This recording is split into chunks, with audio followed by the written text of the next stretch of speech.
তো অনেক দিন পর কই মাছ রান্না করব, তো কই মাছ কীভাবে রান্না করি সেটাই আপনাদের সাথে শেয়ার করব। তো চলুন, এখানে যে বিচিওয়ালা সিম আনছে অনেক দিন পর, আর বিচিওয়ালা সিম আমরা এই মাছ দিয়ে কই মাছ দিয়ে খাই, অনেক বড় বড় মাছ দিয়ে সিমওয়ালা বিচি খাই, তাহলে কোনো ঝোল রাখি না, একদম মাখা মাখা।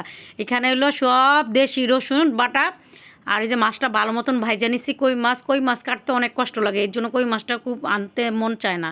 যাই হোক, এখানে আদা রসুন বাটা দিলাম, হলুদ দিলাম, কাঁচামরিচ, ধনিয়া পাতা সব কিছুই পরে দিব। এখন দিব যত মশলা আছে সব দিয়ে ভালো মতন কষাই নিব। কষায় এখন সিম দিয়ে দিব, সিম দিয়ে ভালো মতন কষাবো, কারণ বিচিওয়ালা সিমটা এত মজা লাগে। জানি না আপনারা কীভাবে খান, আমি এইভাবেই খাই। এই বিচিওয়ালা সিম এরকম মাছ দিয়ে একদম শুকনো চেপ করে তখন খাইতে মন চায়। আর মাসকলাইয়ের ডাল কে খান আপনারা একটু কমেন্ট করে জানাবেন। মাসকলাইয়ের ডাল আমরা অনেক দিন পরে খাই, কারণ মাসকলাইয়ের ডালটা আমরা দেশে গেলেই খাই বেশিরভাগ, ঢাকা শহর খাই না। বাট আমাদের হাতে কোনো মজা লাগে না, আমার দাদির হাতের মাসকলাইয়ের ডাল খুব মজা লাগে। তাই ভাবছি যে দেশে কবে যাব না যাব, ওই জন্যই মাসকলাইয়ের ডালটা খাইতে ইচ্ছা করতেছে, তাই আমি বসাই দিলাম এদিক দিয়ে।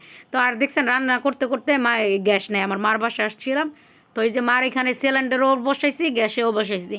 তো গ্যাসে ডাল বসাইছি, ডালটা লড়ে না। আর এই যে মাছ কষায় এখন এই যে মাছগুলো দিয়ে দিব।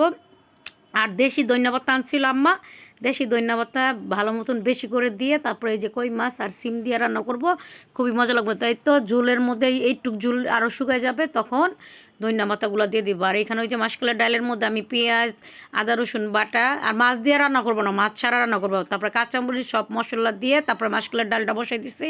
আর এদিক দিয়ে দেখছেন আমার কত সুন্দর মাছের তরকারি, এত সুন্দর গ্র্যান্ড বাড়িছে গাইজ, বলার বাইরে। তো আমি এই যে ধনিয়া এখন দিয়ে দিলাম, কাঁচামরিচও দিছি, ধনিয়া দিছি, এত সুন্দর গ্রান বাইর হইছে, মন চাইবে যে এখনই খাইয়া ফেলি।